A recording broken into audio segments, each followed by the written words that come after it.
partir de agora, Espaço da Diferença. Programa institucional, terapia alternativa. Temas: dialogando. Informes. Você pode. Boca Livre. Apresentação: Wagner Leite. Coordenação: Centro de Convivência e Cultura, Trilhos do Engenho. Muito boa tarde, amigos internautas do site Revolução das Plataformas Digitais. Esse é mais um Espaço da Diferença hoje, online pelas plataformas digitais e pelo site da Rádio Revolução. E eu vou agora chamar o nosso amigo Alan Ribeiro para dar seu cordial boa tarde, para nós darmos o nosso início de Espaço da Diferença. É com você, Alan Ribeiro. Muito boa tarde, ouvintes e internautas. Fiquem ligados, porque nesses próximos minutos você terá uma boa dose de entretenimento e informação na medida certa. Fique com a gente, você é o nosso convidado, você é a nossa convidada para assistir o programa Espaço da Diferença, que está começando agora. Fique com a gente e fique com a rádio que é louca por você nesses próximos minutos. Wagner Leite, hoje o programa tá sensacional, não é isso? E tô contigo e não abro. É isso aí, Alan. Como sempre, então vamos aos nossos informes de hoje. Informes, se ligue. Bom, vamos agora com a Alessandra para dar os seus informes de hoje. Alessandra, com você. As festas juninas estão sendo realizadas de diversas formas, desde as celebrações feitas em casa até as chamadas de vídeo. Bom, vamos agora no próximo informe. Wellington. Boa tarde aos No Limite, enfraquece, perde ibope e público. Quando estreou em julho de 2000, o programa marcava assombrosos 71,3% de share, ou seja, 71,3% das TVs ligadas na Grande São Paulo sintonizava o programa, então, apresentado por Zeca Camargo. A primeira temporada fechou com média de índice digno de qualquer novela das 21h30. 21 anos depois, a realidade é outra. O No Limite está marcando 38,5% de share e 21,4 pontos de ibope. Ainda é um resultado bastante expressivo, mas cabe lembrar que a atual versão está indo ao ar às terças-feiras. O atual apresentador de No Limite é o André Marques. Boninho falou que No Limite fica no ar até julho, e as provas e as transmissões estão sendo transmitidas no Ceará. Esse foi meu informe. Bom, muito obrigado, Wellington. Bom, vamos agora com a Rafaela. Boa tarde a todos e todos. Campeonato Carioca 2021. Na Taça Rio, quem ganhou foi o Vasco, nos pênaltis. E o campeão do Campeonato Carioca foi o Flamengo. Agora vamos ao Brasileirão Série A, que vai começar dia 29 de maio. Primeira rodada, 29 de maio, sábado, 19 horas, Cuiabá e Juventude. 20 horas, Bahia e Santos. 21 horas, São Paulo e Fluminense. 30 de maio, domingo, 11 horas, Atlético Mineiro e Fortaleza. 16 horas, Flamengo e Palmeiras, Ceará e Grêmio. 18h15, Corinthians e Atlético Goianiense. Trilhando na Rede 2. Trilhando na Rede 2, sexta-feira, agora dia 21 de maio, teve um episódio especial sobre a luta antimanicomial. E agora vamos falar com o Alan Ribeiro sobre a participação dele no Trilhando na Rede 2. Muito obrigado, Rafaela da Costa, muito obrigado. Bom, eu quero dizer a vocês sobre o Trilhando na Rede 2, que foi na última sexta-feira, dia 21 de maio, que é um Trilhando na Rede especialíssimo, falando sobre a luta antimanicomial. E o que eu quero compartilhar com vocês é que eu fiz questão, né, de homenagear o bairro do Meia, de falar, de fazer um passeio virtual, né, falando sobre o bairro do Meia, sobre os pontos mais importantes, né, do bairro do Meia. E assim, o que fica marcado, né, assim, na história do Trilhando na Rede 2, a sensação, né, depois, 2 meses depois, eu nunca imaginei que ia fazer mais uma vez a segunda temporada Trilhando na Rede, eu ia apresentar a segunda temporada Trilhando na Rede. Eu fico muito feliz. Olha, eu quero agradecer também a todos, né, agradecer a todos que assistiram o Trilhando na Rede 2 e dizer que foi uma maravilha imensa, né, mais uma vez, estou muito emocionado, mais uma vez, estou muito surpreendido e eu fico muito feliz por fazer mais uma edição Trilhando na Rede 2. Eu quero agradecer a todos que assistiram, que se dispuseram do seu tempo, né, para poder assistir a apresentação do Trilhando 2. E eu gostaria de passar para Alessandra, que vai dar continuidade, vai falar sobre a sua experiência no Trilhando na Rede 2. É com você, Alessandra. No Trilhando na Rede 2, eu falei sobre Eunice da Silveira, Ponto de Cultura Loucura Suburbana, Espaço Travessias, Museu do Inconsciente e o Centro de Convivência e Cultura Trilhos do Engenho. Até a próxima, pessoal. Eu fiquei muito feliz. Tá, vamos agora com o Thiago. Olá, ouvintes da Rádio Revolução. Muito bom dia. Passando aqui para lembrá-los que na semana passada houve mais um Trilhando na Rede especial em homenagem ao mês da luta antimanicomial. E desta vez circulamos pelo bairro do Engenho de Dentro e pelo Meia, pelos pontos turísticos, pelos centros culturais. Entramos no NIS e conhecemos os dispositivos de arte e cultura. Depois seguimos trilhando em direção ao Meia, pela rua Dias da Cruz, mostrando o shopping do Meia, Imperato, entre outros dispositivos culturais. Então não percam, acompanhem a programação do Trilhos do Engenho e participem de mais um encontro do Trilhando na Rede. Um grande abraço. Eu agora vou falar sobre a programação dos dispositivos do Instituto Municipal Eunice da Silveira, né, uma programação especial falando sobre a luta antimanicomial. Nós tivemos aí, né, nos últimos dias, nós tivemos aí o lançamento da exposição A Liberdade Atriútica na Alerj. Tivemos também o programa Rádio Caponé, com a participação do Loucura Suburbana, né, também a arte contra o manicômio. No mesmo dia também teve o Café com Loucura, a galera do Loucura Suburbana também fez esse evento, né? O Museu Bispo do Rosário também fez o evento da live. Teve também o Trilhando na Rede, como já foi anunciado, né, no programa. Teve também o Entre Nós, né? Que também o Entre Mundos de Teatro, o Loucura Suburbana participando, né? Teve a aula musical, né? Com o projeto do Cura, em parceria com a Uniswan. No dia seguinte teve a aula musical. E essa semana ocorreu também um ciclo de debates no Facebook do Instituto Municipal Eunice da Silveira. Teve também a roda de conversa. Teve também a live Encantar, falando sobre, e teve o lançamento do livro que é muito importante, que diz Como Aprendi a Lidar com a Depressão. Agora, na sexta-feira, né, agora teve a exposição virtual às 14 horas, com retratos de convivência. O Live Encantarte foi no Facebook do Loucura Suburbana. Quem quiser assistir aí a todos os eventos, é só ir nessa página do Loucura. A exposição virtual teve no Facebook do Instituto Municipal Eunice da Silveira, né? E amanhã, às 4 da tarde, no sábado, às 16 horas, tem o Café com Loucura, com a exibição do filme Bonecos do Germano, de Vitor Magret. Tem no Facebook do Loucura Suburbana também. Então, se você quiser saber sobre tudo que aconteceu, sobre tudo que irá acontecer, sobre a programação da luta antimanicomial, é só ir nas páginas, nas plataformas digitais, dispositivos do Instituto Municipal Eunice da Silveira, Museu Bispo do Rosário, Loucura Suburbana, do Trilhos do Engenho, Entre Mundos de Teatro, enfim. Só consultar toda a programação do Instituto Municipal Eunice da Silveira. A luta não para e você também está convidado a se engajar junto com a gente nessa batalha. Tô contigo no Aula, isso mesmo. Vamos agora com você, Wellington. Olá, internautas! Agora eu vou falar meu informe sobre empreendedoras do Rio de Janeiro se reinventam para enfrentar a crise econômica provocada pela pandemia. Segundo dados da Sebrae do Rio de Janeiro, 741 mil pequenas empresas são administradas por mulheres. Elas correspondem a 36% dos empreendedores do Estado.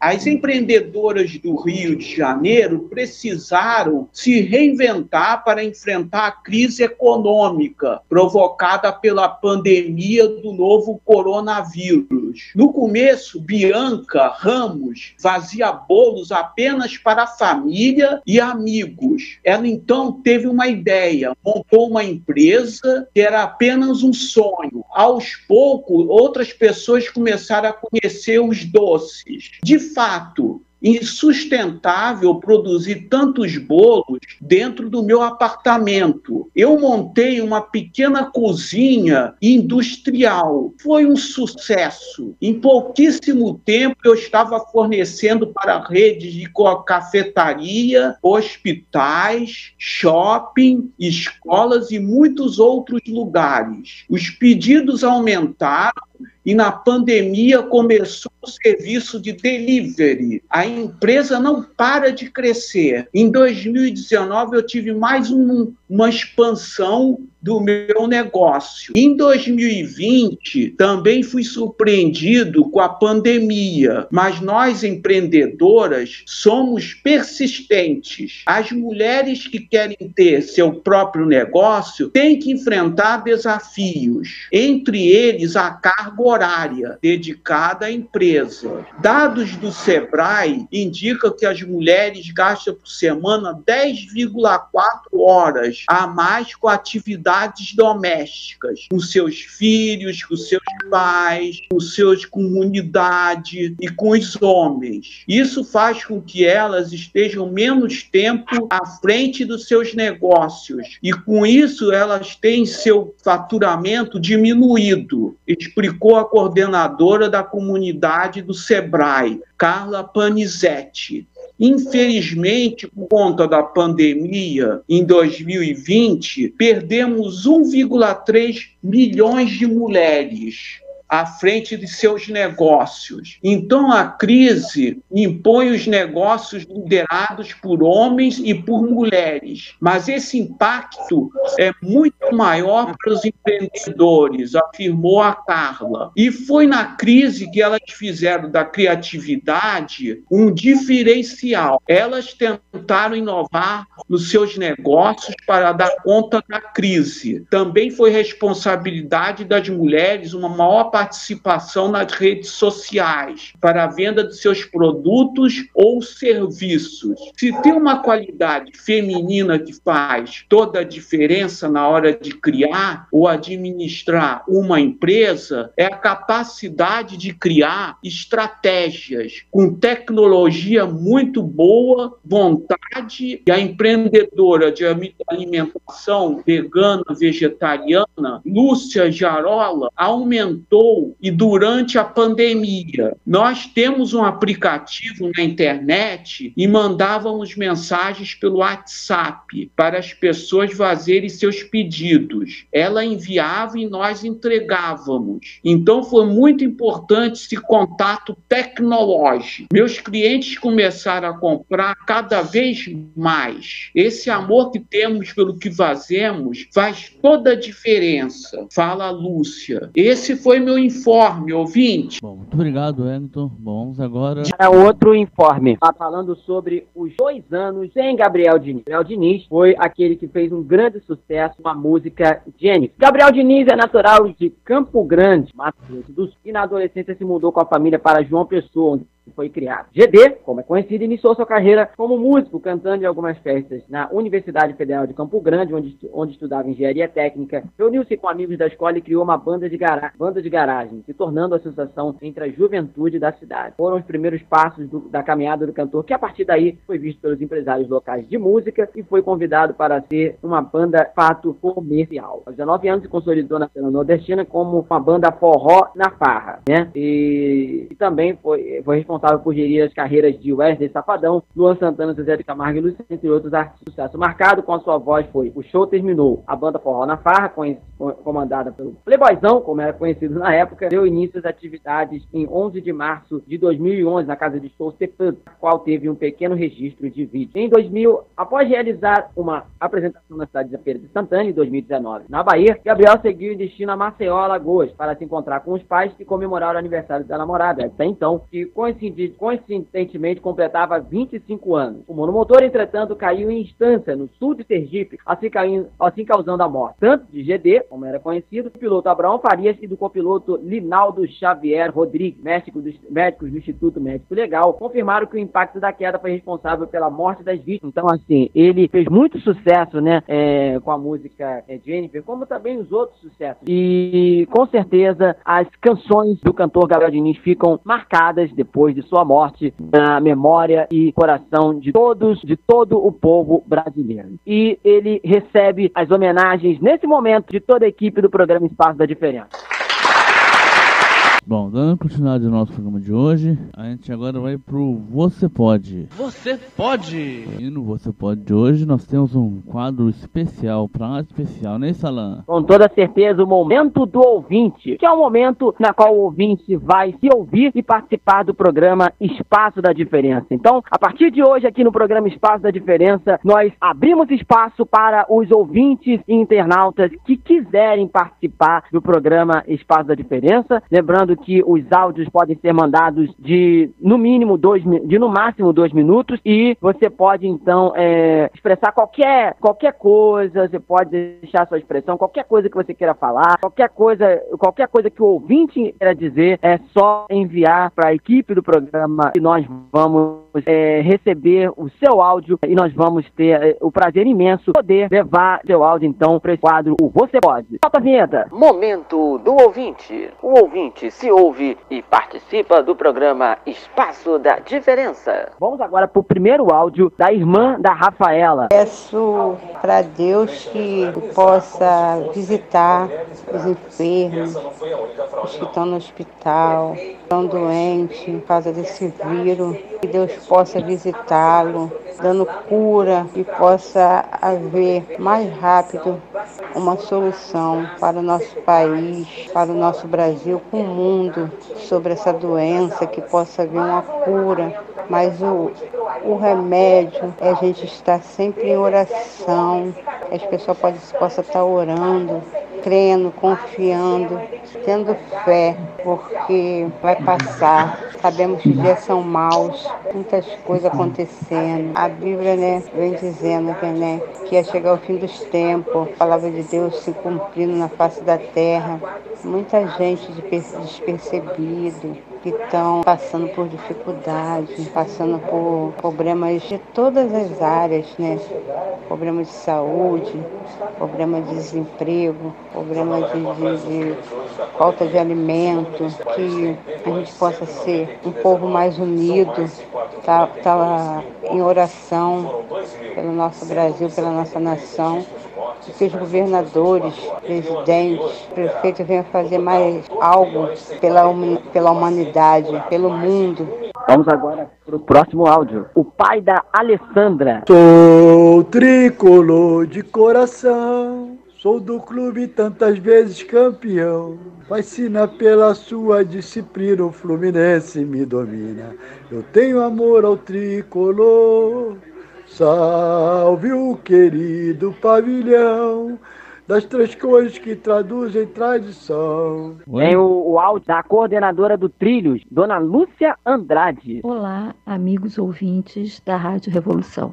Eu gostaria de ler aqui para vocês uma poesia de Manuel de Barros, do livro Memórias Inventadas, a Segunda Infância. E o tema é sobre importância. Um fotógrafo artista me disse outra vez: veja que um pingo de sol no couro de um lagarto é para nós mais importante do que o sol inteiro no corpo do mar. Falou mais, que a importância de uma coisa não se mede com fita métrica, nem com balanças, nem com barômetros. Que a importância de uma coisa há que ser medida pelo encantamento que a coisa produza em nós. Assim, um passarinho nas mãos de uma criança é mais importante para ela do que a Cordilheira dos Andes, que um osso é mais importante para o cachorro do que uma pedra de diamante. E por aí vai, gente. E pra gente, o mais importante é a amizade, é a convivência. Então fiquem bem, cuidem-se e em breve, dentro do possível, estaremos de volta. Um beijo grande. O último áudio é da Verônica, ela que é do Museu de Imagens do Inconsciente. Vamos ouvir. Eu sou Verônica do museu e tem uma coisa importante para dizer o que está acontecendo em volta da gente. A natureza, ela tem que respeitar a natureza e os índios. Ela está sendo maltratada. Se nós perdermos a natureza, vai acabar, a gente vai ficar seco igual Marte. Bom, então vamos agora, dando a continuidade ao nosso programa de hoje, vamos ao nosso Dialogando de hoje. Dialogando. Na live do programa Espaço da Diferença, seja bem-vinda. Obrigada, boa tarde. Boa tarde, tudo bom? Tudo bem? Dá mais um Espaço da Diferença, hoje ao vivo. Obrigada. Né? E lembrando esse programa de hoje, bom, a primeira pergunta... Como tudo começou a luta antimanicomial? Como você lida com a pandemia nesse momento que estamos na luta antimanicomial? Bom, então, vou tentar responder mais ou menos assim, me apresentando primeiro. Queria agradecer a oportunidade de estar aqui, agradecer o convite, foi feito através da Fabiane, mas agradecer principalmente a todas as pessoas envolvidas na construção desse espaço, que eu não conhecia. Já ouvi falar algumas vezes, mas é a primeira vez que eu estou fazendo um contato mais direto. Eu cheguei a estagiar, fiz um estágio na minha formação como psicóloga no CAPES Clarice Lispector e também no EAT, então tive uma vivência junto do Centro de Convivência e queria frisar, primeiramente, a grande importância e valor de espaços como esse e esse trabalho, Então, fico mesmo muito feliz de poder estar aqui e, bom, assim, a minha leitura, da luta antimanicomial é uma luta de militante enquanto trabalhadora, é uma leitura específica, Eu acho que é importante a gente sempre trazer isso, que a vivência dessa militância o que nos move dentro dela tem uma causa geral, mas são vivências muito específicas e diferentes, Então, o meu olhar é um olhar de quem conheceu a luta antimanicomial na formação, como estudante de psicologia. Eu era aluna bolsista da PUC-Rio, uma universidade considerada como uma universidade de excelência, uma universidade também muito, muito elitizada. E eu, como aluna bolsista, eu me via também, às vezes, em algumas diferenças dessa realidade tão marcada pela classe. De alguma forma, eu comecei a buscar fazer um movimento de compreender o que seriam os movimentos sociais, o que seriam as causas de militância, dos direitos humanos. E, através do meu contato com a psicologia, eu cheguei na luta antimanicomial, um convite de colegas para ir no ato do 18 de maio. Foi no meu primeiro ano de graduação. Então, no ano de 2014, foi um ato que teve na Lapa. E, para mim, foi já uma surpresa muito grande de observar a quebra desse paradigma da loucura, Que até então, antes, eu como uma adolescente, naquele momento, eu não tinha muito contato e, de alguma forma, como a loucura ela é apresentada na sociedade. Hoje eu já acredito que tem uma mudança um pouco maior, mas ainda com muitas problemáticas, mas lá, alguns anos atrás, nem tantos anos atrás ainda, se tinha um estigma muito grande de que a loucura, ela precisa estar presa dentro dos hospitais, que falar de saúde mental é falar necessariamente de psiquiatria, é necessariamente falar de medicina, falar de diagnósticos e falar de internações, E com esse histórico aí das longas internações e das práticas manicomiais, de enclausuramento e uma alta frequência de medicações, além dos maus tratos que existiam. Eu tento trazer a figura da vivência, da luta antimanicomial, da atenção psicossocial, num lugar da liberdade. Eu acho que essa é a intenção. Mas a gente não pode deixar de considerar de que existiram práticas desumanas durante muito tempo, E que ainda, infelizmente, existem.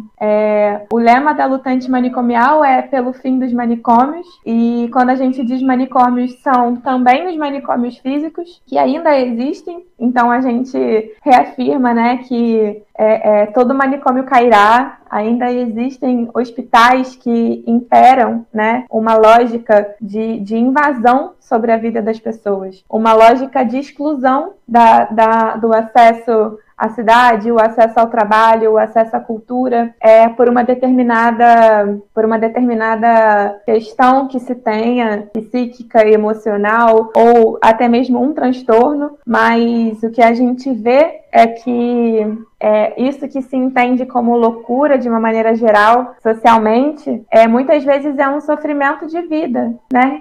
Que vai se sobrepondo ao longo dos anos, ao longo das vivências, e violências praticadas por um sistema. Então, quando a gente levanta a nossa bandeira enquanto militantes pelo fim do manicômio, a gente levanta uma bandeira de mudança de entendimento sobre a vida também, né? Sobretudo, uma mudança de quais são os princípios sobre a vida. É um princípio de produção e produtividade, né? Se a gente precisa necessariamente nascer, crescer, trabalhar, casar e morrer.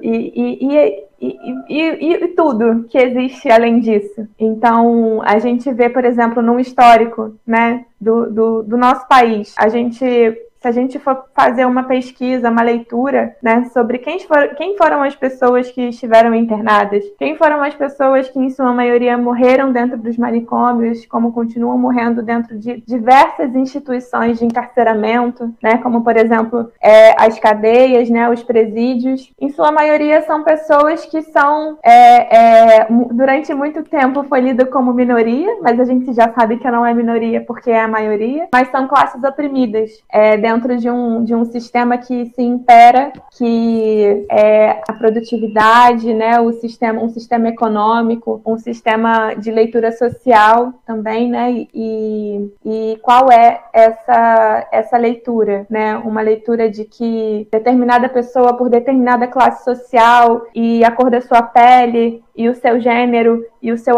modo de vida, ele impera sobre o outro, né? Uma lógica de competitividade. Então, eu não sei se eu respondi diretamente às perguntas, mas como eu vejo, né, a luta antimanicomial, ela surge de um movimento de trabalhadores, familiares e usuários da rede de saúde mental para denunciar práticas que não cabiam mais como um entendimento de cuidado, que não eram lidos mais como terapêutico, mas sim de controle social. E hoje a luta antimanicomial ela se sustenta através da militância de ideologia e prática, né? Uma discussão de ideologia que segue denunciando práticas que não estão de acordo com cuidado e liberdade, com práticas de opressão, em que a gente articula diversas pautas sociais, né? Pautas sobre direitos humanos, né? Direitos da mulher, direitos da pessoa negra, direitos das pessoas indígenas, assim como de todo sujeito, né? A gente, hoje em dia, por exemplo, eu estava lendo sobre a pauta do capacitismo, né? Eu acho que essa é uma palavra que está circulando um pouco mais nova. Eu venho ouvindo isso mais agora, as pessoas que é justamente, né, a gente debater sobre o quanto o mundo, de uma maneira geral, ele não é acessível para pessoas que têm deficiências. Ele não é acessível para pessoas que têm deficiências auditivas, visuais, deficiências de locomoção, assim como deficiências neurológicas mesmo, né? Isso não pode ser um tabu. A gente falar que existem pessoas com condições específicas, isso não pode ser um sinônimo de fragilidade ou uma vergonha, né? Vergonha é você tratar uma pessoa diferente ou ela ter menos direito pelo que ela é. E aí, como que se a gente pensa, qual é o sentido da sociedade, né? Qual é o sentido da gente viver em coletivo se a gente está oprimindo o outro, né? Se a gente não está dando oportunidade para qualquer pessoa, independente da realidade que ela venha, que ela tenha direito à vida. Então é isso. Se tiver mais uma pergunta, se vocês quiserem falar mais alguma coisa também, tá desligado o seu microfone, Wagner. A Ana Cláudia tem uma pergunta, Ana Cláudia. Você tem uma pergunta para ela? Tenho sim, Wagner. Boa tarde, Maria Clara. Eu queria, primeiro assim, seja muito bem-vindo ao nosso programa, né, o Espaço da Diferença. E há pouco tempo, né, eu entrei nessa área, comecei a estudar sobre essa área, e eu vejo que já se passaram 20 anos, né, da lei promulgada da reforma psiquiátrica, né, esse ano. Você acha que essa lei conseguiu ser implementada? Caso não, o que você acha que está faltando, né, para a gente conseguir implementar essa lei? Bom, então, eu acho que a Lei 10.216, na sua essência, ela realmente conseguiu ser implementada. Primeiro porque ela é um projeto de lei que tramita há 30 anos, né, que existe há 30 anos, então ela tramitou por mais ou menos 10 anos até que ela seja aprovada. E no meio desse percurso houveram uma série de disputas políticas, né? É um movimento que já deixa eu pensar a melhor palavra, mas afrouxando um pouco a radicalidade que ela tinha, né? Porque no seu projeto inicial, de fato, se entendia o fim de todos os hospitais psiquiátricos. Isso não aconteceu. Eu não sei como é que está aí no NISE agora, mas quando eu estava, ainda tinham muitas pessoas internadas dentro do NISE, né? E aí, o que eu posso entender como o que não foi implementado é essa política de base para sustentar a desinstitucionalização. Eu acho que, assim, essencialmente é isso, e que não é uma coisa simples. Afinal de contas, como é que a gente pratica, né, a reinserção social de pessoas que foram violentadas pelo Estado durante tantos anos? E agenciando, que eu acho que acaba sendo o maior foco, que é o cuidado em liberdade. Então, como é que essa rede começa a se criar e como é que ela se sustenta, né? E aí eu entendo, assim, eu falo com muita tranquilidade que eu acho que realmente hoje, né, a atenção psicossocial está no seu pior momento, eu diria, por um quantitativo muito menor de profissionais, por exemplo, e, consequentemente, um quantitativo muito menor de pessoas assistidas, de um trabalho que faz sentido, né? A gente pode ouvir pelo relato da Mônica, eu trabalhei com a Mônica, e não sei se ela vai lembrar de mim, né? Eu falando aqui, talvez se a gente se encontrasse pessoalmente ela fosse lembrar, mas assim como eu acredito que muitas pessoas têm esse entendimento de que um sentido, né, sobre uma convivência, sobre uma relação com a sua saúde. Então, eu acredito que realmente essa lei, né, ela é um marco histórico, ela deve ser protegida, porque ela sofre muitas ameaças, inclusive a gente teve perdas estruturais ao longo dos últimos anos, em que deixa de se investir na rede de atenção psicossocial e se investe mais no hospital, na compra de leitos, né, na construção de leitos, e aí eu acho que está assim, diretamente ligado com uma ideologia econômica, né? Eu acho que a gente não tem como não falar sobre a relação da política manicomial com o lucro sobre a vida, né? Assim como também uma desconcentração da efetividade das políticas do SUS para que se tenha maior liberdade de lucrar sobre a vida, né? E aí esse é um dos nossos lemas mais fortes, né? De que loucura não se prende e saúde não se vende. Então, eu acho que esse lema, ele traz uma essência muito importante sobre o que sustenta a luta antimanicomial, porque, na verdade, às vezes também a gente vai encontrar dentro de um discurso de pessoas que se relacionam com a saúde mental e flertam com essa pauta, um lugar muito assistencialista, né? Bonita, saúde mental, como gostamos, né? Assim, parece uma coisa que beira a caridade sobre uma pessoa que precisa de ajuda. mas a gente está falando de direitos sobre a vida, direitos econômicos, né, de uma não venda de saúde literalmente das pessoas, né? Pessoas que se adoecem por tratamentos equivocados, enfim. Bom, alguém. A pergunta agora sou eu, né? A que ponto a pandemia está prejudicando na saúde mental e no manicomial desse ano, que um ano de pandemia, né? Não sei quando essa pandemia vai durar até. Você acha que atrapalha na saúde mental dos pacientes, no geral?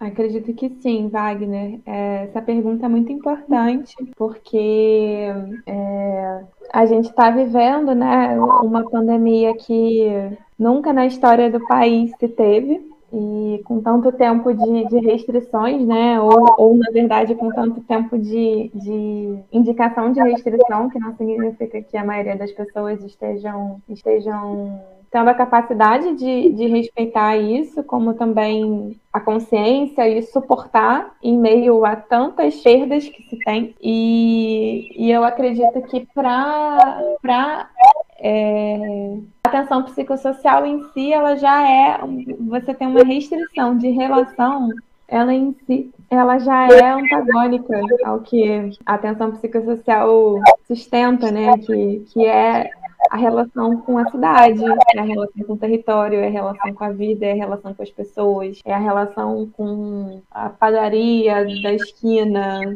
o cinema, o teatro, e tudo isso está restrito, tá? Então, por exemplo, eu sei que o Centro de Convivência tinha uma programação intensa de passeios pela cidade. E aí, isso não tem mais.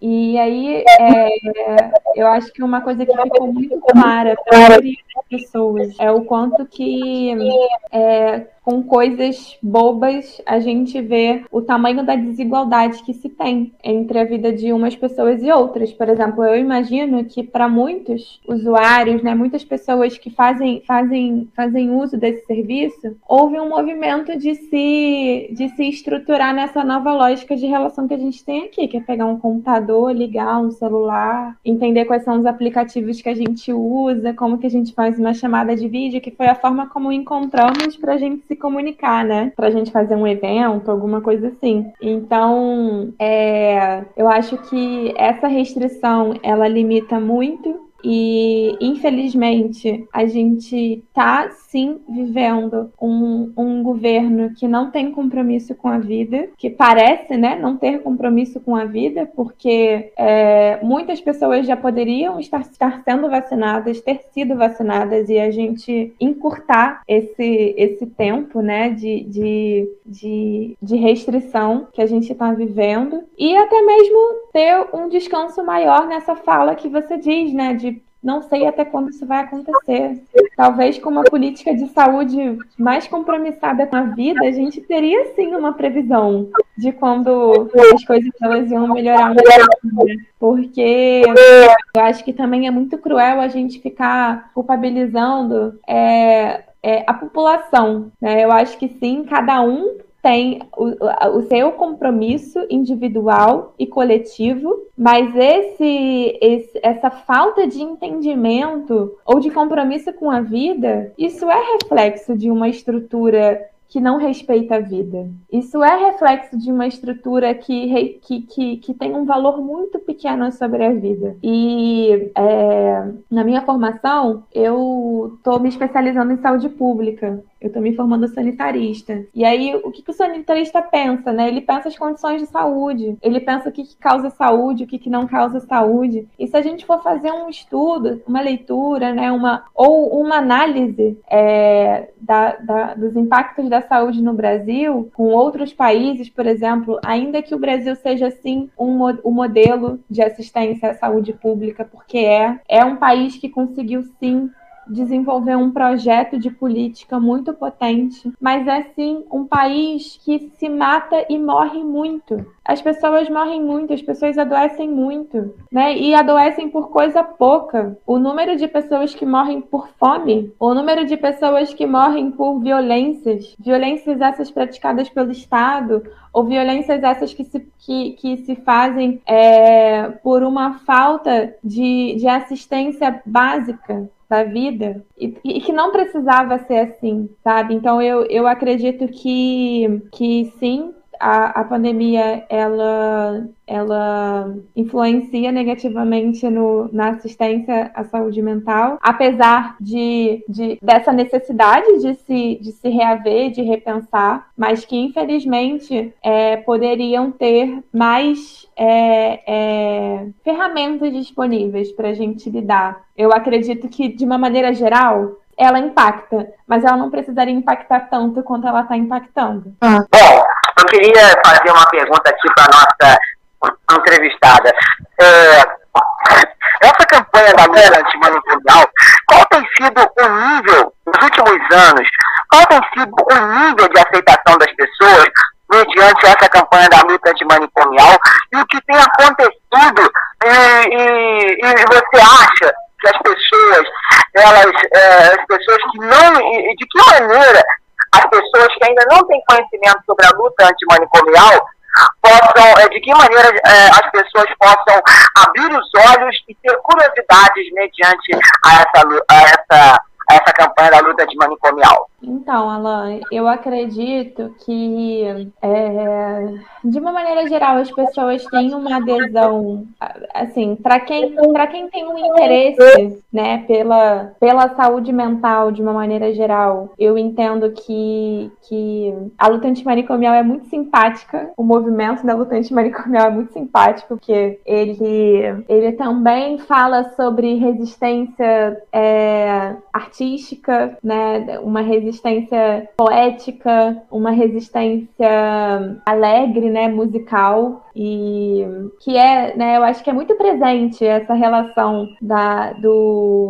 música e, por exemplo, os blocos de carnaval, né, o próprio ato da luta antimanicomial, ele vem se construindo ao longo dos anos no Rio de Janeiro, com uma coisa muito estética também, né, e que a gente tenta não tirar de forma alguma a política, a discussão política, porque essencialmente é uma discussão política. Aí eu acho que nesse lugar ela já pode começar a afastar as pessoas. Quando a gente sai dessa estética convidativa, porque é uma estética que chama, alegre, e que as pessoas se encantam, ai, que lindo, que coisa bonita, porque realmente é um movimento muito lindo, muito bonito.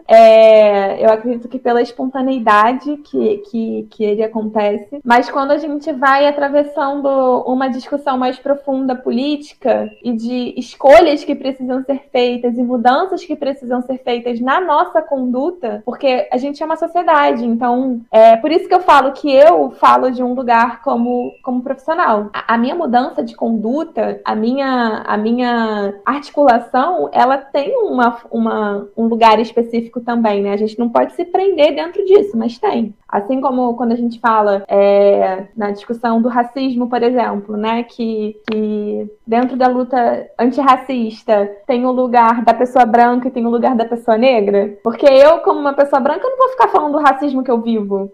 Eu não vivo racismo estruturalmente. Eu vou falar sobre o que eu não entendi, o que eu não aprendi da luta antirracista, né? Eu vou tentar me colocar num lugar de ouvir, de aprender coisas que eu não sei. Mas aí, voltando para a luta antimanicomial, que não foge dessa pauta, porque a luta antimanicomial, se ela não for antirracista, ela não vai acontecer. É mais ou menos nisso aí que eu acho que as coisas começam a ter um atrito maior e ter uma resistência maior sobre a luta antimanicomial e esse movimento que se faz, esse diálogo, porque nem todo mundo está disponível a dialogar e encontrar as nossas pautas, né? Então eu acho que, de uma forma geral, sim, tem uma certa resistência à adesão dessa pauta, quando ela vai se aprofundando mais, conforme ela vai mostrando a sua radicalidade também. Mas é isso, ela segue existindo. Acredito que cada dia mais popularizada, mas que isso também é um perigo. Então, porque muitas pessoas podem se apropriar dessa pauta sem ter o fundamento do que ela é. E aí, por isso que é importante a gente estar dialogando e entendendo a raiz dela, de onde ela vem, resgatar lá a Carta de Bauru, né? E como foram os eventos que instituíram, né, a linha que segue desse movimento. Ela não é uma coisa que aparece do nada, né? Ela tem uma linha ideológica que segue. Vamos então ao Boca Livre. Boca Livre! Boa tarde, galera. Aproveita que é de graça, hein? Bom, no Boca Livre de hoje... Sim, a primeira música é Nossa Senhora. A música foi sugerida pela Rafaela. Nossa Senhora, me dê amor, cuidado pelo coração. Então vamos encerrar mais um Espaço da Diferença hoje. Quero agradecer a todos os nossos ouvintes internautas. Um bom programa, um bom final de semana. Suas pedidas. Muito obrigado pela sua companhia e pela sua audiência. Muito obrigado a você que ficou com a gente até agora. Essa foi mais uma edição do programa Espaço da Diferença, que volta na semana que vem, trazendo portal de entretenimento e informação na medida certa. Gente, bom final de semana. E fique em casa e muito boa tarde a todos. Até o próximo programa. Tchau, pessoal. Termina aqui Espaço da Diferença. Até nosso próximo encontro.